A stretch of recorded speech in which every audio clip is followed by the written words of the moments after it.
Luck एक बुरे सपने के साथ सुबह उठती है। वो बाहर जाकर देखती है तो टेबल पर एक नोट पड़ा होता है जिसमें लिखा होता है, तुम्हें जगाना नहीं चाहता था, बच्चे मेरे साथ हैं, हम जल्द लौटेंगे। थोड़ी देर बाद लक बाहर कपड़े सुखाने जाती है। तभी वो देखती है कि एक बच्चा उसके कपड़ों पर पेशाब कर रहा होता है। लक छड़ी लेकर उसके पीछे भागती है। भागते भागते वो लड़का अपनी मॉम के पीछे छुप जाता है। लक आसपास देखती है तो वहाँ हर कोई उसे ही देख रहा होता है। लक छड़ी वहीं गिराकर वहां से चली जाती है। घर जाकर लक हेजल को फोन करती है और उससे कहती है कि अगर आज मैं यहाँ से नहीं निकली तो कोई कमीनी मेरे हाथों से पिट जाएगी। हेनरी बच्चों के साथ टीवी खरीदने टीवी शॉप गया होता है। सेल्समैन हेनरी को टीवी दिखाता है और कहता है कि अगर आप ये टीवी लेंगे तो आपकी बीवी की सारी सहेलियां चौंक जाएंगी। ग्रेसी कहती है मामा की तो कोई दोस्त नहीं है। सेल्समैन कहता है तो अब बन जाएंगी। हेनरी कहता है दूसरी दुकान में कीमत इससे थोड़ी कम है। तो सेल्समैन कहता है मैं ओनर से बात करता हूँ। सेल्समैन वापस आकर कहता है कि अगर हम इसे फ्री में आपके घर पहुंचा दे तो कैसा रहेगा। हेनरी कहता है हमें मंजूर है। सेल्समैन हेनरी पर टोन कसते हुए कहता है तुम्हारे कम से कम 100 कजिन्स तो होंगे ही, अब वो सब तुम्हारे घर में सोने आएंगे। हेनरी को टीवी पर एक अजीब सा आदमी नजर आता है और हेनरी उसी में खोता चला जाता है।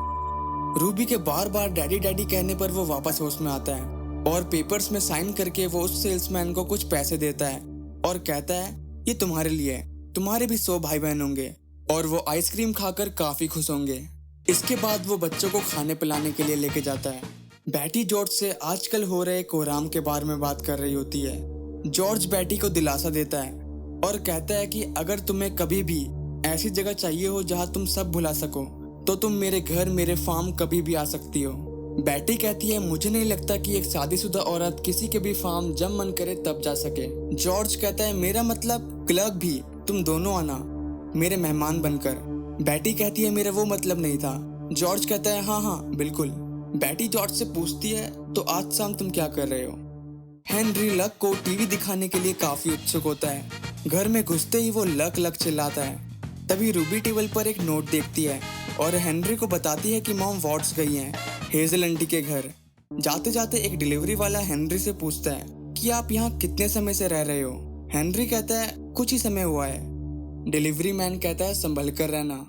लक के आने से हेजल और बाकी सब काफी खुश होते हैं। लक को भी हेजल के यहाँ काफी अपनापन महसूस होता है और वो काफी खुश होती है। सब उसका दिल खोलकर स्वागत करते हैं। बैटी अपने घर में कुछ सहेलियों को बुलाती है और जिस औरत के बच्चे ने लक के कपड़ों पर पेशाब की थी, बैटी उसे सबको आज हुई घटना के बारे में बताने के लिए कहती है। वो औरत कहती है मेरा बेटा इतना मासूम नहीं है, हमने भी काफी बार उसे मारा है। बैटी बात बीच में काट कर कहती है पर कोई हमारे बच्चों को छड़ी से नहीं मार सकता। फिर बैटी सबको उकसाने लगती है। बाहर उस बच्चे का बाप क्लर्क और मार्टी हेनरी के पास उसे धमकाने जाते हैं। बैटी खिड़की के बाहर देखती है और कहती है चलो फाइनली किसी पे तो हिम्मत आई। हेनरी छत पर टीवी का एंटीना लगा रहा होता है तो एक आदमी उस पर कैन फेंक कर कहता है जरा नीचे आओगे। हेनरी उनसे आराम से बात करता है। तभी बच्चे का बाप कहता है तुम्हारी बीवी ने मेरे बच्चे पर हाथ उठाया तो हमें बात करनी है। हेनरी उनसे काफी तमीज में बात करता है और पूछता है क्या मेरी बीवी ने उसे छुआ। तो वो आदमी अकड़ से कहता है छुआ तो नहीं पर उसे बहुत डरा दिया। धीरे धीरे वो हेनरी को धमकाने लगते हैं और कहते हैं क्या हम ऊपर आए।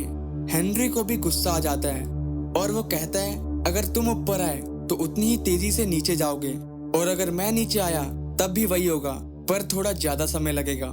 क्लर्क उन दोनों को समझाता है कि हम मीटिंग में इसे निपटा लेंगे पर वो दोनों नहीं मानते। तब तक हेनरी को भी काफी गुस्सा आ जाता है।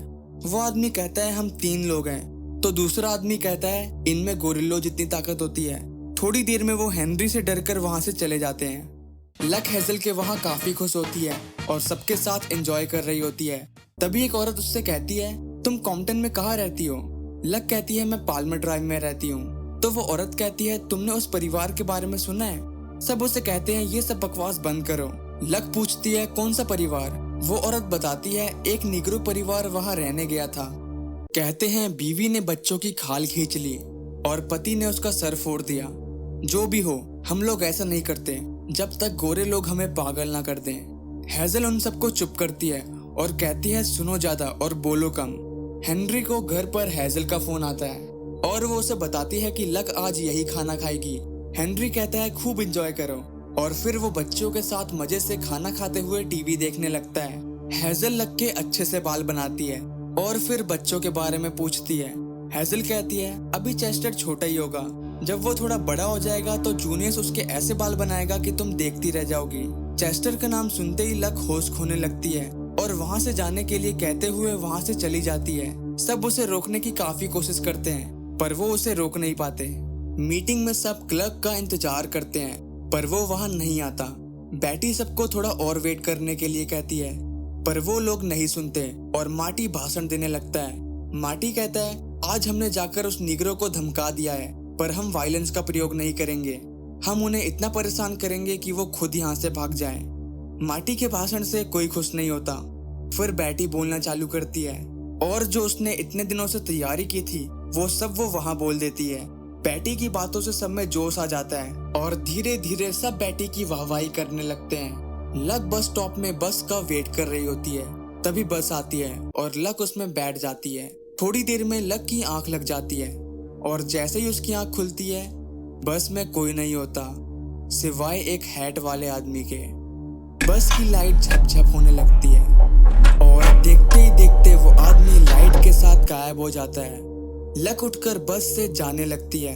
तभी बहुत सारे हाथ लक को पकड़ लेते हैं और उसे पीछे खींच लेते हैं। लक डर से चिल्लाने लगती है और वो हैट वाला आदमी लक को तड़पता हुआ देखकर काफी खुश होता है। तभी ड्राइवर चिल्लाता है मैम मैं पुलिस को फोन कर रहा हूँ। सार्जेंट लक को घर तक लेके आता है। सार्जेंट कहता है वेस्ट कॉम्पटन में थोड़ा कोहराम मचा था क्योंकि कुछ नीग्रो वहां रहने आए थे पर अब देखो अब ज्यादातर नीग्रो परिवार हैं, बल्कि मैंने सुना है यहाँ पर घरों की कीमत भी बढ़ गई है। सार्जेंट कहता है कभी कभी देर रात को मैं भी इतना प्रेशर महसूस करता हूँ कि लगता है मैं पागल हो रहा हूँ। किसी को भी ऐसा लगेगा, आप समझ रही है ना।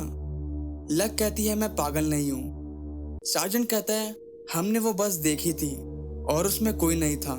कल आपने गन लेकर हंगामा किया, आज आप एक बच्चे के पीछे छड़ी लेकर भाग रही थी। ऐसा ही होता रहा तो मुझे जल्द ही एक पक्ष लेना होगा और आप चाहेंगे कि मैं आपका पक्ष लूं। लक कहती है मैं घर जाना चाहती हूँ। सार्जेंट कहता है क्यों ना ये वाकया मैं आपके पति को बता दूं। लक उसे मना करती है। सार्जेंट कहता है अगर आप चाहती हैं कि पड़ोसी आपको स्वीकार करें तो आपको उन्हें सेफ फील कराना होगा। फिर सार्जेंट गेट खोल देता है।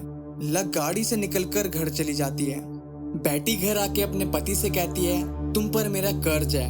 लक घर में काफी बुरी हालत में आती है। हेनरी उसे पीने के लिए पानी देता है। लक हेनरी को बस में हुई सारी घटना बताती है पर हेनरी को भी यही लग रहा था कि लक शायद थकी हुई है। लक कहती है एक बार कह दो कि तुम्हें मुझ पर यकीन है, पर हेनरी कुछ बोल नहीं पाता। ये देखकर लक वहां से चली जाती है। बाहर गोरे लोग गैसोलीन से लक के गार्डन में कुछ लिखते हैं और फिर उसे जला देते हैं।